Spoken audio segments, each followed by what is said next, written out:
1 day had passed ever since Mark Grayson had fully finished recovering since his battle against Battle Beast, and 1 day had passed since he was picked as the new leader of Project Viltrumite. He had spent most of that first day getting accustomed to the base as well as the people that he was going to be working with. While he did already know most, if not all, of the scientists on the science team pretty well, he did want to get to know each of the soldiers well, as he decided to spend the rest of the time trying to figure out who would be the best people to add on to this team. Now, this team already was by far the strongest team of superheroes on the planet. They carried the strongest superhero on the planet in Invincible, one who had only been getting stronger and stronger with each and every passing day. A Hail Mary, which wasn't going to be used too often thanks to its destructive nature, but if they were ever going to go against destructive opponents, the Hail Mary was going to be perfect. Adam Eve, a friend of Mark Grayson with the ability to reconstruct matter. Someone who was now currently teamless until Mark requested for them to join, the first official request for somebody to join this team. And finally, the completed project from the Muller twins, something they were going to show off to Mark later today. Though Mark was warned that there was some slight complications in making them, things that they'll explain more properly in person. Mark was still thinking on who would be the best options for people to have on this team. He was grading them on a total of 4 separate categories, the first being physical stats. It wouldn't really matter much about their abilities if they wouldn't be able to keep up with the speeds necessary to fight against Viltrumites. Of course, with the tech they had, they could help to augment it, but Mark still wanted them to have strong base physicals, if possible. Second was their powers. If they were a good counter against strong physical types, they would definitely be someone considerable to add on the team. Third was their experience. While experience was definitely important, it was the loosest of the categories, mainly because he felt with time they were definitely going to get more and more experience. It was more just something to look out for. And the final and most important thing was compatibility. He wanted to make sure several of the heroes would be compatible personality-wise, or else that might end up ruining their entire team. It was why he wasn't going to add in Rexplode. After all, Rexplode and Adam Eve did have some issues, though Mark knew we definitely needed to talk to Rexplode later. One of the first options he had in mind was a scientist already on this team, a man known as Scott Duvall. Originally, he was deemed to have a low-tier power, having the ability to turn kinetic energy into electricity that he could manipulate. But Mark believed that power was enhanced, he'd be able to become an incredibly powerful ally. That belief was only magnified when he heard about experimental tech that was being developed by the GDA, energy storage disks.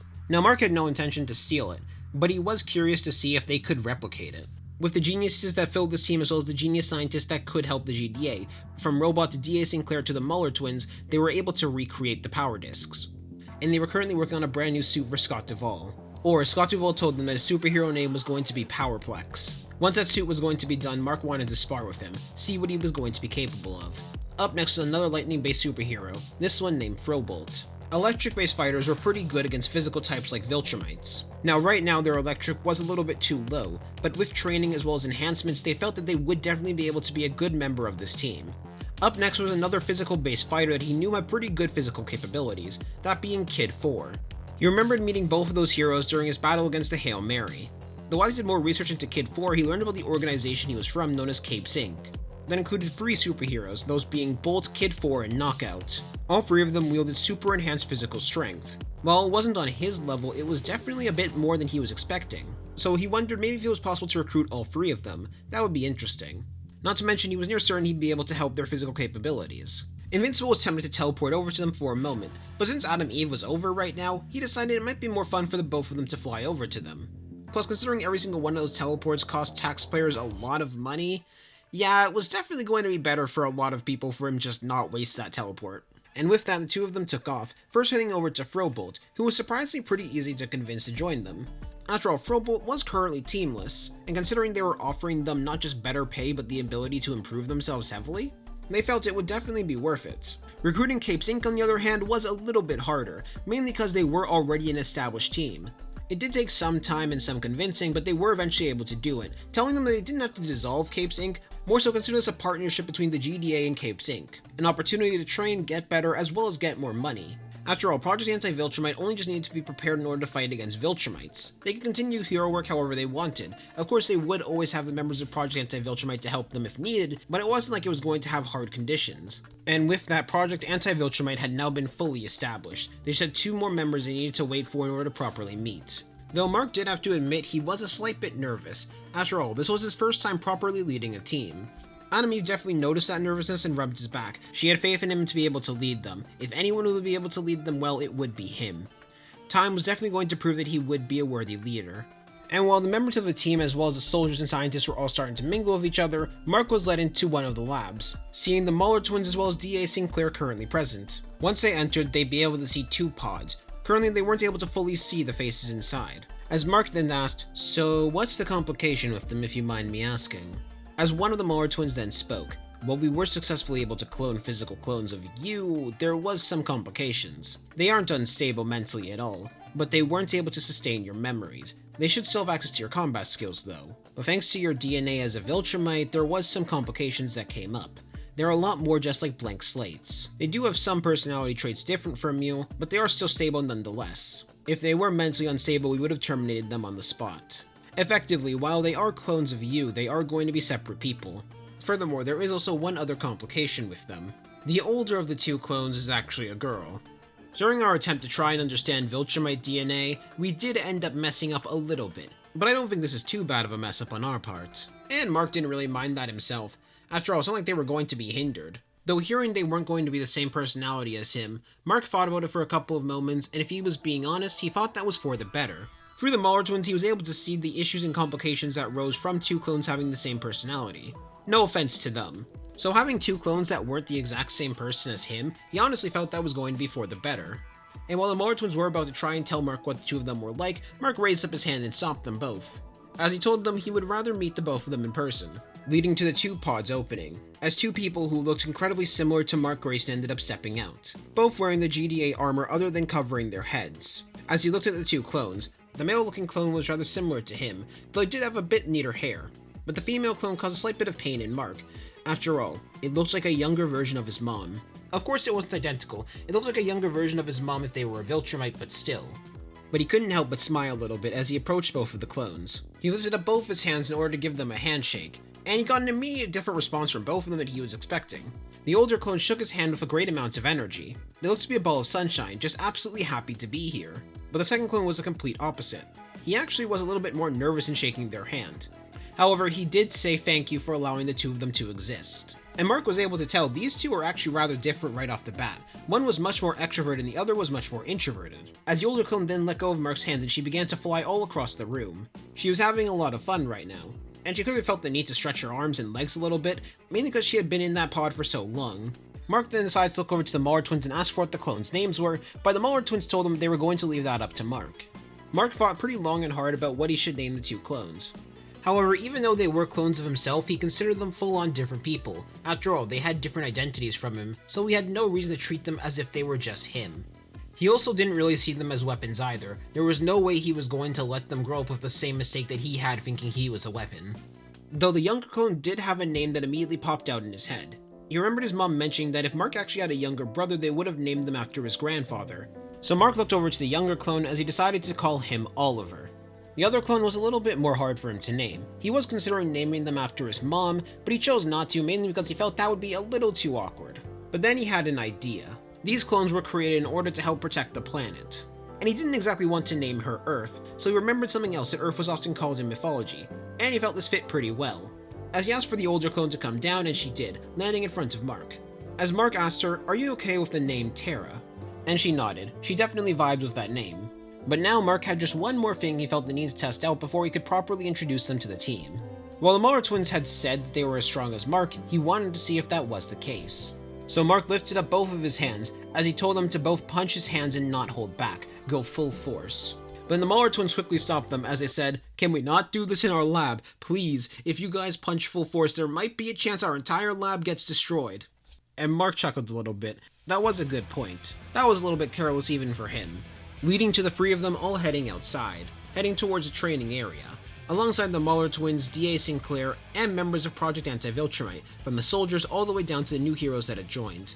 They were quick to realize these were going to be their new allies, the final two members that were going to be added to their team, as Mark lifted up both of his hands, telling them to punch his hands at full force. And once it did, it caused a massive shockwave to echo throughout the area. Thankfully, this base was reinforced and prepared to deal with such shockwaves. But to Mark's shock, where he was expecting to be launched back, he didn't really move that much. Now, he still certainly felt it. He had to admit he was impressed, but he did expect a little bit more, as he told them to try punching again, with a similar effect happening once more. The Muller twins were confused. Even though physically they should have the same strength as Mark, they were only able to utilize a max of 30 to 35% of Mark's full power. And they were all confused about this until Mark came to his own conclusion. He felt he might actually know the reason why. As Mark then said, Could it be possible that because they don't have my experience and capabilities that they aren't able to fight at the same level I can? Effectively, what Mark was thinking in this moment was that his skill, the amount of time that he had put into training, was a very big part of who he was. Not just his physical body, but the time and hours he spent into learning how to use that physical body. And the Muller twins felt that that could definitely be the potential case. After all, unlike most of the clones they made where they ended up keeping their personality and memories, this didn't happen. Which meant more than likely, since the clones weren't marked, they were going to have to figure out their own fighting style, figure out their own way to show that full power. Still, both of the clones being equal to only 30 to 35% of Mark's full power was absolutely impressive, especially considering that was their power each, not combined. And it made them the strongest heroes on the planet behind Mark himself in the Hail Mary. But Mark felt with time and practice they definitely learned how to get better. But he felt that that definitely wasn't the only thing. He felt that experience and skill was definitely part of it, but he felt there was something more. And that this was only scratching the surface of it. But for now, that was more than enough. He was going to have to teach them how to become strong, teach them how to fight. And considering the amount of people they had on the planet, they felt that was definitely possible. While Oliver was slightly disappointed at this, Tara wasn't really bummed out. If anything, she was more excited. This meant another thing she could work towards, and thanks to her excitement, it was also slightly rubbing off on Oliver. As both Oliver and Tara said they were going to do their best to make Mark proud. As Mark then called all the members of Project Anti-Viltrumite into the battlegrounds, in order to give a warm and proper welcome to all of their members. Unknown to Mark, Cecil had also teleported in to watch how this was going, and he had to admit he was proud. Sure, not all of the results were what they expected, but this was definitely still a good result. With the Immortal standing next to him, both of them were rather proud of Mark and the man he had become. But they knew work had only just started. They were going to have to get stronger from here on out. With Immortal making a joke that he wasn't going to let some infant show him up. And while Cecil was tempted to ask the Muller twins to begin working on another batch of clones, he ultimately decided not to. He wanted to see what the results of this would be. He wanted to see what the result of these two training would be. And he wanted to see what the results of this team would properly be. Though he was starting to think, maybe he should have given them a better name than Project Anti-Viltrumite. And he was going to leave that up to his marketing team. They could figure something out. As Cecil teleported himself and Immortal away, leaving them all to enjoy their night for now. Little did they know, another scientist who was part of this team had plans already. One of the scientists who assisted in working on this project, Robot, as a thought had entered into Rudy Connors. What would happen if he had the body of Mark Grayson? And all of the good that he could do. Right now, though, he was going to wait. He was going to use Tara and Oliver in order to see what could potentially go wrong, see how things could be avoided. A thought did come to his mind of maybe asking Mark and the GDA about this as well, but he did decide for now he was going to keep this to himself. He wanted to know if this project would even be worth it before bringing it up. Especially considering Viltrumite DNA was still a massive mystery to them even with this success. Either way, the seed for an idea had long been planted in Robot. Now he just wanted to see how the seed would grow before trying to grow it himself. He also had been taking in data from the Reaniman as well. He was curious to see how he could apply that to his own drones, though that one he was doing a lot more in secret. For now, it was just a matter of waiting. As the day closed, everybody enjoying their night and getting accustomed to their brand new home and base. A day after the team was assembled, Mark Grayson decided to fly over to the team base, asking Rexplode to meet him on the roof. And when he saw Rexplode, he had to admit he wasn't expecting this sight. Rexplode looked to be exhausted, as he couldn't help but smirk a bit and say, "Ah, so I see Immortal has started your training program." With Rexplode chuckling a bit as he sat down and said, "Man, I have no idea how you were able to handle this guy back when you were a kid. Though I want to ask, why did you call me out here to talk? It's rare to see you ever want to hang out with anybody." And Mark chuckled a little bit as well, before he started to get a little bit more serious as he decided to ask, "I have a question for you. Why did you cheat on Adam Eve?" I'll be honest, the concept of cheating is one that completely confuses me.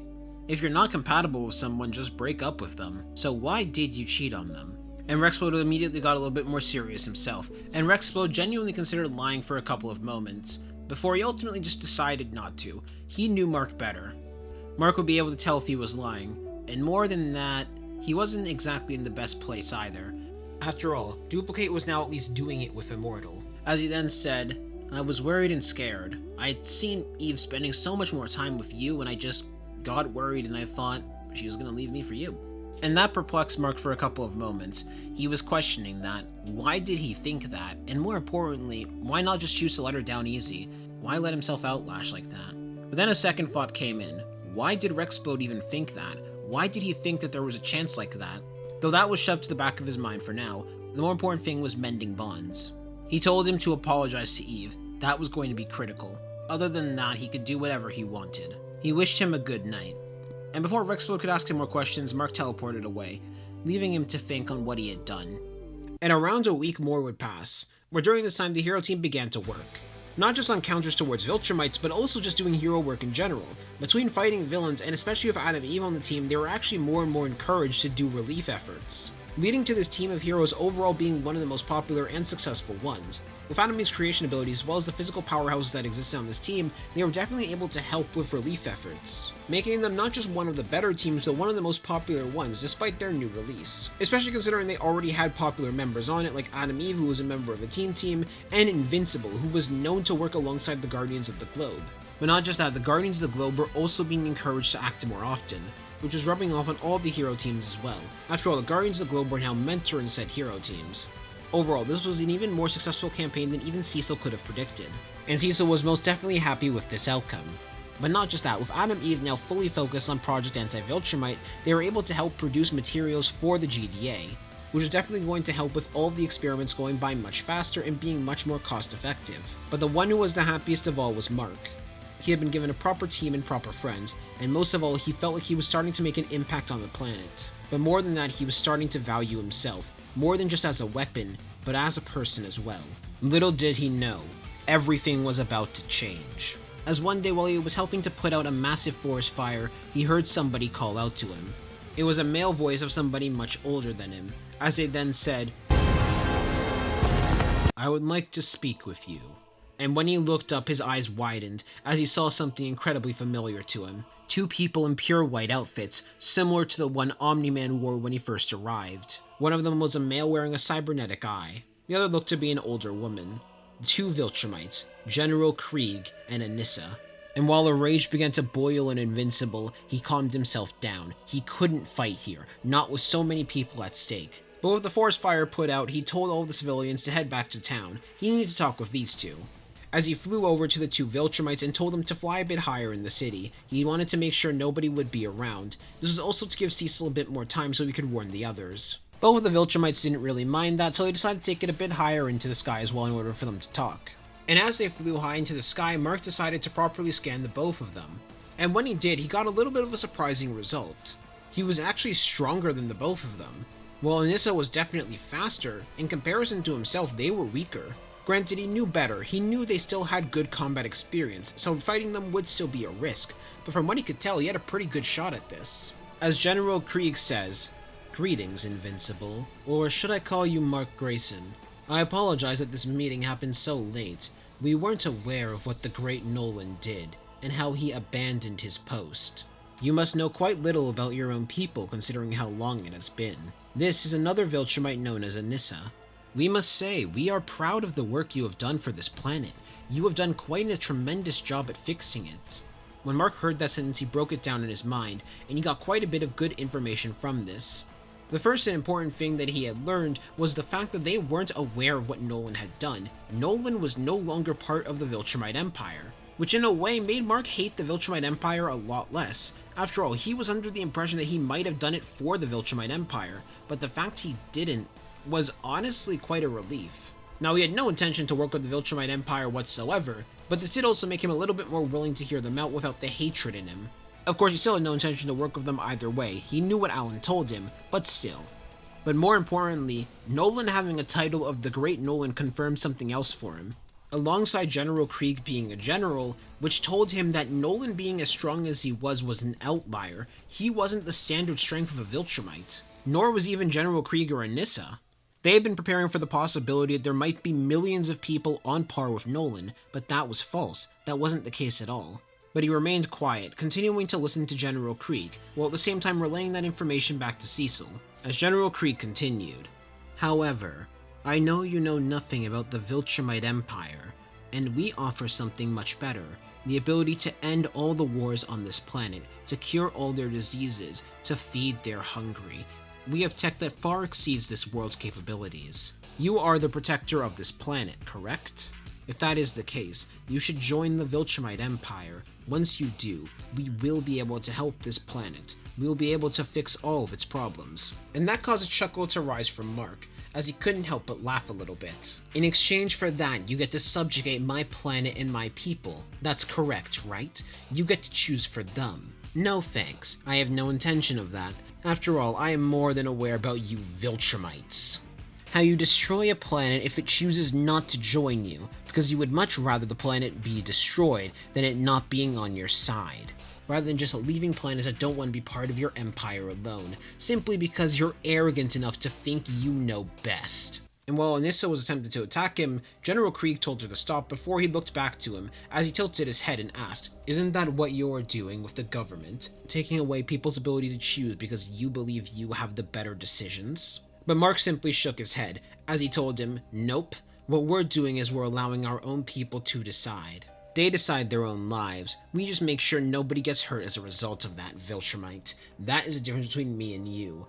You want to take away everybody's ability to choose, force them into your empire, and force them into your own desires. So understand this, Viltrumite. This planet is not for you to conquer. However, I'm going to be giving you guys an option of peace, something that you mercilessly didn't give to any of the planets that you conquered. Leave and tell your high command that Earth has nothing to do with your war. We merely wish to stay neutral. If you do that, we will not retaliate. We will not do anything against the Viltrumite Empire. We will just simply continue to exist. No blood has to be spilled. No one has to die today. And let me warn you both of something else as well. I'm stronger than you both. So before you make your choice, you might want to keep that in mind. So I leave the choice up to you. Leave and everybody else goes happy, or die."